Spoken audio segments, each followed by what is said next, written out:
Good morning, everybody. Things are pretty quiet. It's ahead of the big earnings day.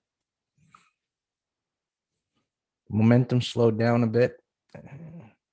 Earnings or no earnings, patterns suggest that it would. I got the Dow up here, and a move that takes out a prior high after a move down like that. Historically, the momentum slows down, and that's what happened yesterday. Um, Smaller candle body, and we'll all wait. Fed talks and call it Apple and Microsoft. Big numbers, they've been going up. Not sure what could move the market today other than just uh, technical jiggles at support and resistance. Looking at other markets, really not much of anything going on.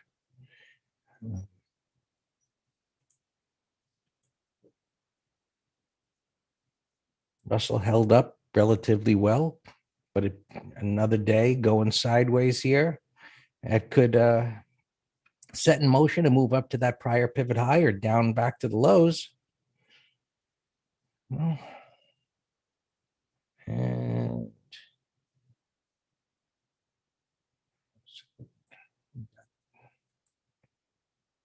Spiders, little new high there. So the concept of a greater than 100% retracement isn't one that says it has to stop immediately, but the expectation is that the momentum will slow down, and then we actually see if it does. It could exceed the high. I think the word I used yesterday, or maybe it was last week, was with authority to say, the ideal scenario when prices reverse and start moving up above a prior swing high, that it does what authority, meaning it puts some distance between wherever it does have a reversal day and what becomes minor support. And the more it does that, obviously the stronger the trend and the lower the probability or possibility of violating the trend or a deep retracement. Because the closer you are to some reference point of support, the closer you are to where demand should come in. Whereas if it just barely takes out the high, traders just tend to sell a little bit more aggressively. Their expectations aren't met as to continued strength. And so it really didn't stall at the high. It did gap up, and we'll see. Prior day's low, first reference point of support. We'll see if that gets taken out. And if it does, how far does it come? There is an unfilled gap down here. Good thing to set an alert. Be aware of it. You may not be looking at it at the time when it comes in. Cues, momentum slowed down. Took out the high in kind of an inside day. Looks like it got above the high a little bit, but in the event, a narrow range bar. And as I mentioned in the past, if you get a narrow range bar, it's easy to break below the low of that narrow range bar because there's a shorter distance for prices to travel to get underneath it. That doesn't violate the trend, but it is an initial sign of weakness. We looked at the Dow. There's the diamonds. They took it out. I don't think that tail, I don't believe, is real. It's like a bad tick. And in the event, down, straight back up again. Mid cap up into resistance.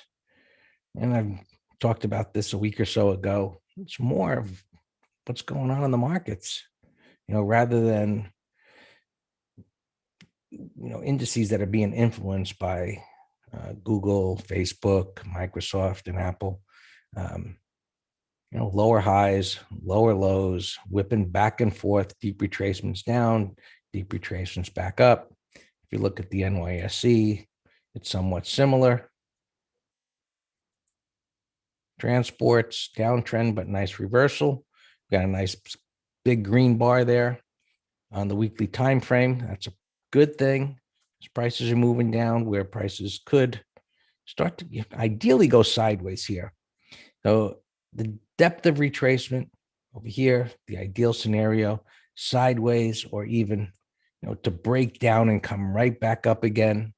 Another tell, in a sense, that there are strong demand on dips. And we did review a lot of the beaten down stocks yesterday. May not all be in the transports, but airlines and cruise lines, even casinos, things that were out of favor during the corona. And so they had their run up. They come back down. They're down near support. They look like they're starting to attempt to put in a bottom. So I think that even if these earnings come out great, I would think institutions will sell to some degree. They're not going to unload those winners completely, but why not put some money into those stocks that are beaten down a bit? Interest rates stable, down. You can see they're into support down here. Not much to go on there. There's not much going on here at all. You can see the futures just trading within yesterday's range. Same thing with the NASDAQ futures, trading within yesterday's range.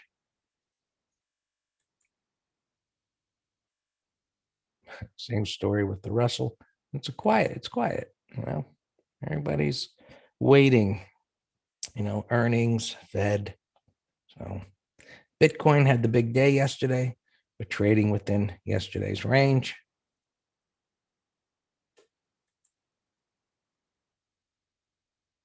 Oil trading within yesterday's range. I should make a recording and just press the button.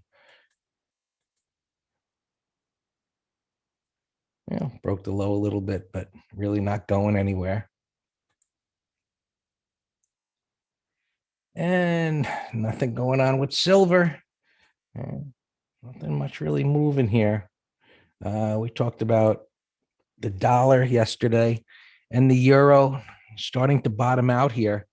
You can see the stabilization here over multiple days and a little rally going on there. You trade that, and you can trade these, the micros. Personally, I think a much better instrument to trade than Forex. Canadian dollar, nice bottoming tail bar sideways here. One of the things that we don't always talk about it, but at the appropriate times, because there are those that, let's say that they just specialized in a particular instrument. So there are plenty of firms out there that specialize in Forex, and they pump that up as being, whoa, this is the greatest market to be trading. And that isn't true, because, whether it's currency futures or Forex, there are times where currencies are just the place you don't want to be because they're just not going anywhere. But at times that they trend and they form patterns, they're tradable. Now, I prefer to trade futures than Forex, but there are times where, the index equity futures are just dead in the water, or a particular sector. There's money gravitates from one instrument to another. And you need a method that's flexible, meaning no matter what it is you're going to trade, it doesn't matter to us whether, it's currencies, whether it's crude oil, whether it's transportation stocks, or it just makes no difference because the patterns are the same. They have different personalities, and to consider that, meaning they tend to move. Some tend to move real fast, others tend to move slower, or some are more volatile. And you get to know those particular instruments, their personality, but the patterns are still the same. So point of what I'm saying is sometimes you have to move away from an instrument that has been doing well for you because it just is not of interest of the majority of traders or institutions at a time, and things tend to, come in and out of favor. So we can move from one instrument to another instrument depending on what's happening. Obviously, we like to go when you have an instrument that is even very much in favor or very much out of favor and is trending in the same direction in multiple time frames. That makes it relatively easy.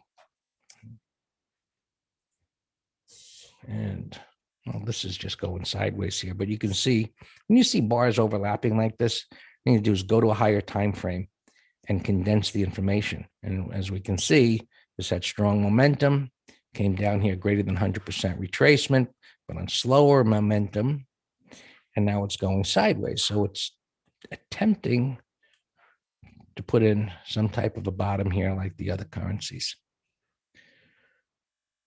So I think that's it. We got, Tesla moving and China stocks getting pounded again. And so some political jargon's going on there. And bid you getting pounded again. And we feel for those that were in these things. And money management is the key to survival. All yours, Dan.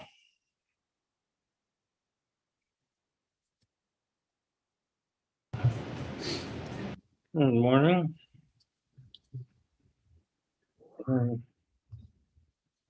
yeah, China, Bitcoin again. I didn't know this yesterday, but apparently the Bitcoin was a rumor on Amazon. And remember, somebody was asking me about, and I'm like, look, I don't know. You better Google it. So yeah, these bars, they print them weird because it trades 24 hours. So this up down bar, that's weird. Was that yesterday? Yeah, see, that's okay. Yeah, see, that's, I don't know. But this was the bar we were trading yesterday. I don't know. But anyway, it sold off, came back to earth. So a lot of these, yeah, Stephen was asking, and I'm like, I don't know. I heard that Amazon's going to take it by the end of the year, but I don't know details. And Kramer was on there today laughing, saying it was a short squeeze, fake news. There's a lot of money in the market, so of course there's inside information. We have a coin, a put spread, gapping down here a little bit, but we're still fine. Ours is the 210s for Friday, $32 away.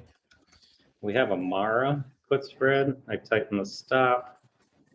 It's way out of the money also, but we could have closed it yesterday for like 3 cents, something like that. Let's see though. So these China stocks, yeah, getting whacked again. So NEO we're in when we were bullish on the EV market bounce here, and we got caught in this downdraft with China. KWeb here we talked about yesterday. Greg, Debbie owes us. Remember, she wanted to sell a put yesterday, and I about jumped down the computer to grab her throat. She's been wanting these China stocks for a while, and then she asks about it in the room. And she goes, "Oh, Greg, you don't like China, yeah, right? So maybe now you don't like China." No, I remember. I think on this bar, yep, is when I remember her starting. And I'm like, Debbie, there's no breakout. I mean, there's no pattern. There's a breakout failure, and there's no reversal. Right. But yeah, that's some nasty dumping volume, and like we said, low 40s might be, whatever. It could stop 45, lower the better, and then we get a reversal. Look how far from the 20. Yeah, there's a lot in here. Sam APG. 21 bucks. It's gapping a resistance, but a watch. Hey, Jim. Yeah, it's Piton stopped break even yesterday, Jim. Yeah, so you all know if you don't, if you're not a subscriber to our letters, you don't get Telegram. The weekly options trader is $39 a month. I think it's crazy that you don't subscribe to that to get the original plays, the weekend trades, the write up, and Telegram. I mean, one Telegram can save you a lot of money. Um, we give you the alerts in here as a courtesy, but it's not Telegram because you will miss them. Trust me. Um, all right, yeah. So there's a lot of these. Look at this one, HTHT getting whacked, gapping down to $39. This is possibly what we call a gap and snap. So, and that's after multiple down bars, gaps down, and then takes out a 30-minute high. That could be a day trade long. Stephen, I surely call them China stocks. I don't care if I upset anybody. It's what they are. There's a lot of earnings. We're in the middle of earnings season. Uh, Look at this thing. I had a blast off yesterday. Now it's ugly gap. Got no interest in that. This one's gapping at $32. So this one's what we used to call a bullish gap surprise. It's a climactic sell setup and reverse climactic buy setup, rather. And reversals can happen in different ways, right? They can gap down and possibly bounce, like I showed you in that HTHT. They could open flat and take out a 30-minute high, or they can open up. So they're all just different flavors of a reversal. But this one's gapping too much. If this hypothetically, let's just say gapped right, today is Tuesday, if it gapped to Friday's high, we want enough of a gap to be a shock. So I'd say Friday's high would get your attention. And then if that took out a 30-minute high, we got a price void. But gap's too big. So you're gone. Billy, I don't know. I think, yeah, this one's China too. But this one, no, this one, I think this is a solid price void here. All right, that one to me has a lot more pain coming. Doesn't mean I'm going to short it, but on these climbos, we want them more bars the better, far from the 20, and then near support.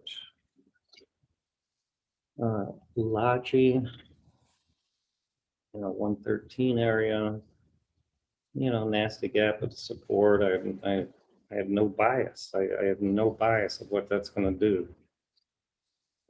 LCID was up a little bit. Now it's flat. I'm going to delete you.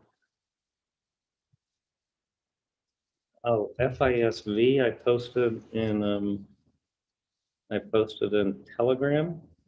It's a bottoming pattern, and now it's gapping up. So this, I have it here in the middle chart. This would be a good 30-minute high trade. So let's see how it sets up. Here's another one, bottom right, GLW, bottoming pattern. It was gapping over this topping tail, or at least a bullish gap. Now it's coming in, so neutral will come back to you. BYAI, bottoming pattern, gap breakout. But look how wild it trades. I don't know if that's a Reddit boy stock or not. Talking about Reddit boy, AMC has been on our watch list here. Trying to make the turn. Let's see, Greg mentioned this yesterday. EXPR. This is a better turn than that AMC, because this is a big green bar that is a closing breakout, and it will be a beautiful 1, 2, 3 if it closes like this. Because see it gapping down 528. So now it's an inside bar. So I already have an alarm set on that one. Sky T 2380. Bearish gap at the supports. 84 bucks PDD. It's not ready. I want more pain in these things before I try to swim upstream.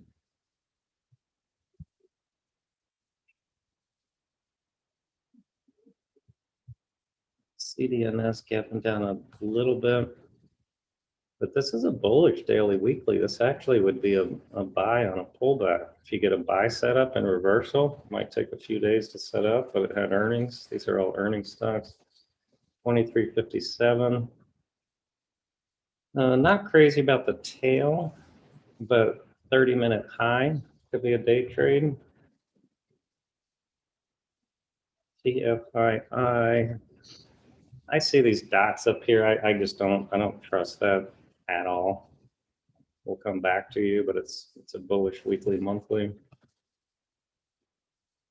Package, same. I see one little dot up here. I see no pattern. I'm going to go ahead and delete you. HXL, no pattern. We'll come back to you. Triple M was positive earlier. See, I thought we might get a 30-minute high put spread, McGraw, but now it's first. Jose, J&J. It's up 5 bars at the top of the range, Jose. So there's absolutely no entry here. But if the week were to close here, it's a 1, 2, 3. I think we were looking at Pfizer the other day. Yeah, Pfizer just kept blasting. Norbert and GPK. Gapping down to 7. So it's gapping right here to the 200 and support, Norbert. But, bearish gap under 1, 2, 3, 4, 5 bars. So 30-minute low would be okay. MedP. That's just a whippy trading range. True TRU. We have this on our long watch list, but for earnings, again, 119, there's no volume there. SUI, we've been trading recently. It's a REIT. We had a couple nice trades on this. I can't, there's no pre-market activity. Steven, yeah, it looks fine. It's at the top of the range, so I'd feel better, Steven, waiting 30 minutes. And let's see what the market's doing. The diamonds are still at the low, so I wouldn't fight the broader markets here.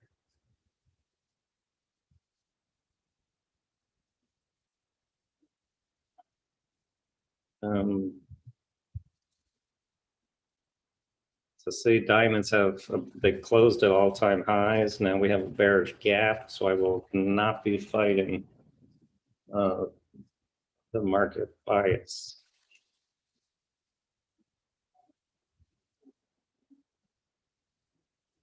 NWM, a big mess. Spiders, gap down. We have big earnings tonight. IRT gapping down, way down here, 1849.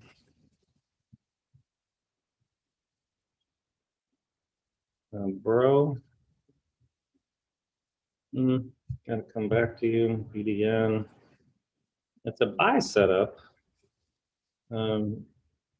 over yesterday's high after 30 minutes. We'll come back to you. ACC, we'll come back. See, the cents have no volume. Look at this. There's no volume. But see, this was a run from the bottom to the top of the range, but it's gone sideways. And we were talking a lot about that yesterday. Stocks like that.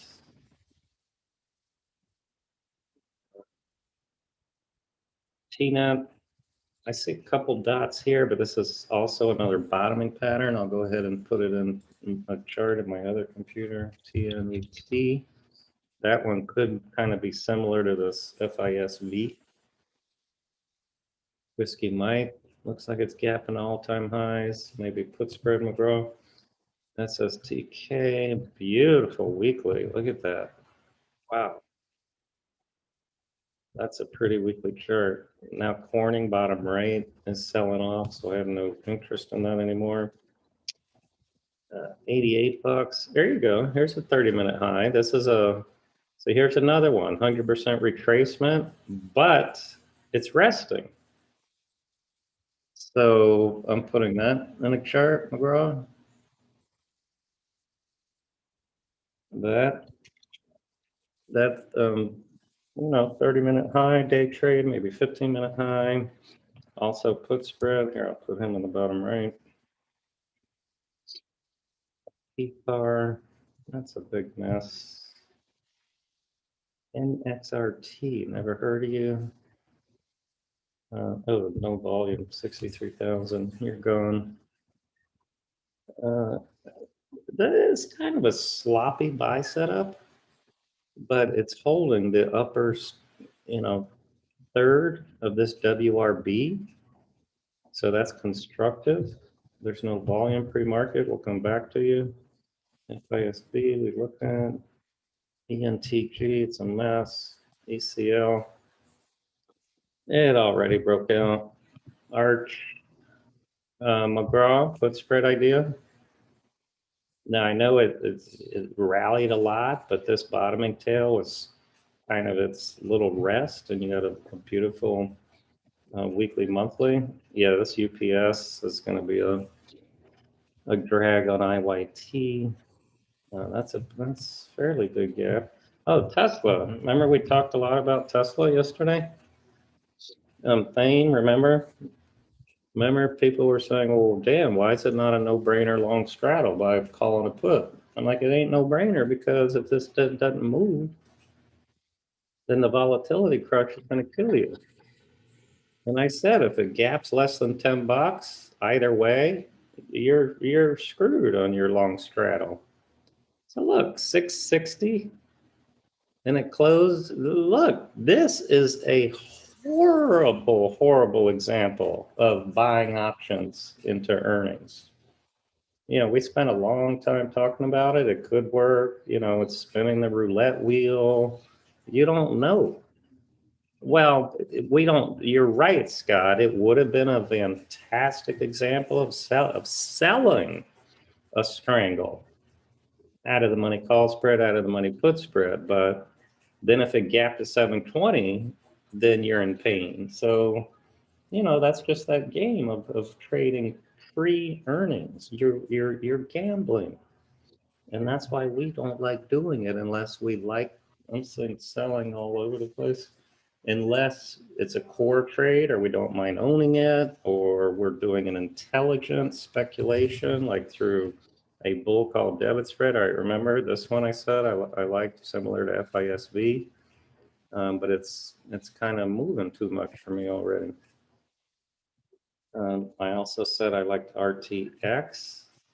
See, that's a nice gap trade, but my target's only 89.90. So now the reward to risk is not great.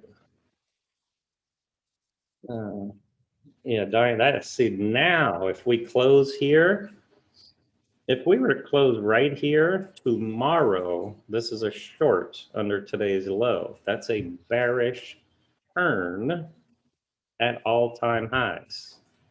Look at my FISV moving here. So look, my 3 or 4 favorites of the morning are all moving. So those were all good choices. But they're moving too much. Oh, Stephen, don't you worry. It's transitory. Don't you worry. All those prices are going to come down. All of them. The cost of that cost of that $18 hamburger down at Boat Campers in Fort Lauderdale, don't you worry. You'll be back to $12 any day now. You just wait. Transitory word was the biggest joke. It's like, what world are you in? Thinking people are going to lower their prices. I mean, the commodity market, yeah, because that's a big futures market, supply and demand. So yeah, lumber is going to come down, copper can come down, because those are big, those big commodities. But yeah, this stuff about cost of everyday products, yeah, good luck, those coming back down. All right, Zoom, we did a put spread yesterday. And that's up, nice relative strength here. I said yesterday bid half 20 cents, and we should be there right now with this move.